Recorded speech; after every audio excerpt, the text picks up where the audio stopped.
Раяна, биыл Абай Құнанбайұлының 180 жылдығы. Абай Құнанбаев кім екен білесің бе? Кім? Ақын. Ақын. Сонымен қатар ақын, жазушы, ойшыл, сазгер, ән жазған, қара сөздер жазған, я? Сен соның ішінде әнін білесің бе? Тақпақ білесің бе? Айта қойшы маған. Ашынбас болма аны, өнерпаз болсаң арқала, сенде көркіп істің үйіне, жетігін тапталарға. Қайратпен ақыл жотыбы, қашқанға да қуғанға, әділ шапқат кімде бар, соны жар туғанға. Бастапқы екеу соңғысыз, біте қалса қазаққа, алдың жалын артың мұз, барар едің қай жаққа.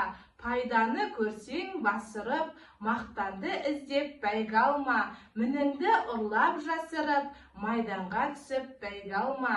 Өзіңді бармен көзгеріп, артылам деме өзгеден, күндестігін қоздырып, азапқа қалма езбеден.